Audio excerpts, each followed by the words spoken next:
All right, Brian, welcome in. Ryan Turner for your Class A Pro I'm recording. Good to have you, buddy. So I had the pleasure of meeting Annika Sorenstam at Lake Nona years ago, and she was in the short game area, and I just went over to congratulate her. You know who Annika is, right? Of course, yeah. And I said, congratulations on your success. She lived there at Lake Nona. I got to play there because my dad had a corporate membership. So long story short, she's there, and she's like, she was very shy, and she says, "Do you see the yellow hula hoop on the green?" And I said, "Yeah." I said, "You're hitting balls into it, right?" She's like, "No, I do that because that way when I play, I always see a yellow circle everywhere I'm trying to land my ball, right?" And so one of the first things you need to know in golf is you have to pick a spot that you're trying to land it always, okay? Even when you're far away, okay?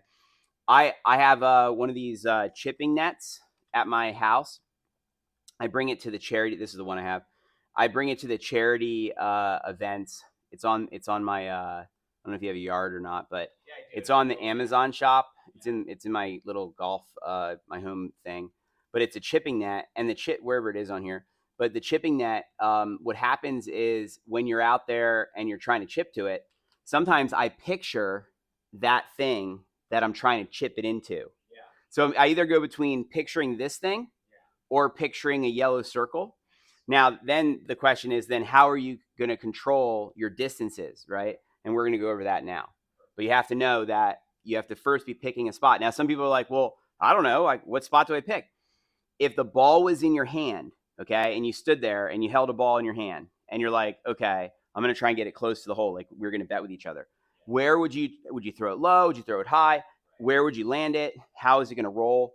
That's what you're doing. So basically, every short game shot I get to, I first look at it and I think to myself, like, okay, if I was going to toss this ball, where am I going to toss it so that it gets close to the hole? Yeah.